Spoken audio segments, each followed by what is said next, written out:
swear, I did not wear these colors on purpose. It's a complete accident. So, this, with its dramatic title, will be the story of the day I almost died. So, every year, since I was a little kid, I spend Christmas at my grandmother's house. And so I wake up in the morning, and I have Christmas, and I open all the presents, and I go to my grandmother's house, and I open more presents. And I spend a few more days there. So day 2 of spending time at my grandmother's house, I'm about 10 years old, and I'm playing with all the presents that I got the day before. And I'm excited because my dad and my sister are coming over that day, and I'm going to get more presents. As a 10-year-old, I was a little greedy. So, lost my train. So I'm getting hungry. Starting to get hungry. It's around noonish. So I run into the kitchen, and I'm looking for anything I can eat. Anything at all. I open the cupboard, and I'm looking, and there's Oreos, Chips Ahoy, Twinkies, bread, ketchup, cereal, and then I see it, can of mixed nuts. As a kid, I loved almonds, peanuts, walnuts, cashews, all of those. I loved them. So I open up the can of mixed nuts, and I start picking out all the peanuts I can find. I dig through it, I'm looking for every single peanut. And so I pull out probably about 4, and the cashew, which at the time, because I had never seen a cashew before, I thought was a really squiggly, really pale peanut.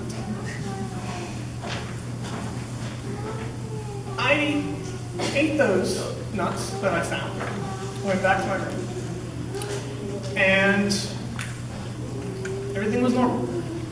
Few minutes later, I'd say, there's this tingling in my throat. An odd sensation, something I've never felt before. And it kind of terrified me. So I went to the kitchen, told my grandmother, there's a tingling in my throat. I'm not sure why. I'm a little scared. And she gave me a Big Red to drink, saying that might help get rid of the tingling. And so I drink that, and it goes away. All's good. I go back to playing. Something's wrong. Tingling comes back. Except now, not only is it my throat, but my lips and my eyes are tingling. So something else is going on. So I run back into the room, and into the kitchen, and she hands me another Big Red and a piece of toast, saying that might help. It doesn't. It starts to get worse, actually. So then she calls my mom, and they have a conversation about if I have any allergies. And from what they knew, I have no allergies whatsoever. They then decide whether I should go to the hospital or not, and they come to the consensus that I should. But now the argument is, not argument, but conversation is, ambulance or no ambulance? It's eventually decided. I believe my mom probably wanted me to be in an ambulance, and my grandmother said she'd just drive me. It's fine. So she drives me to the hospital, and on the way, we end up hitting traffic.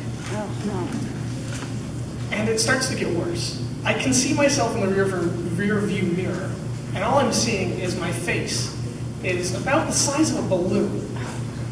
Really big blown up balloon. It's big, it's red, it's balloon shaped, my eyes are small, there's something wrong, I can tell. All right, there's something really wrong. And I look like a bum. It only gets worse from there as my throat starts to close and my eyes start to swell shut. And we get to the hospital. And we walk up to the desk where there's a nurse sitting behind the desk.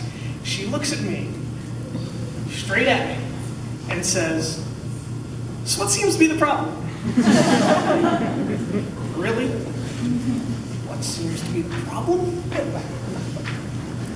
Is what I was thinking. Of course, I couldn't actually say anything. So, she's smiling at me. And all I'm thinking is, does this not look like a problem? My large, oversized bobblehead?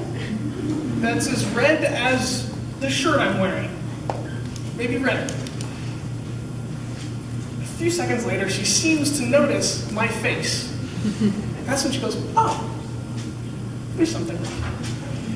She calls the doctors, and they take me back to one of the farthest rooms in the hospital, which felt like the walk of death to me. Because at this point, I can barely breathe. I'm pretty sure I'm going to die in the hospital or on the way to the room.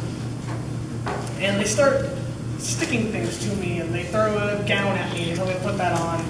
And then they hold up needles, and they say, we can either stick this one needle into your hand, or we can stick several other needles into your body at various points during your hospital visit.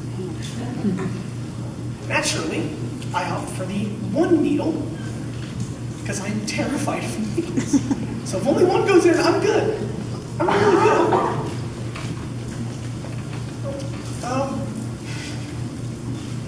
So I'm at the hospital for probably 6 hours with my swollen face slowly getting smaller and smaller. I can't see halfway through my visit. I'm half alive, probably. I can't really breathe. They had to stick an oxygen mask on me to keep me breathing.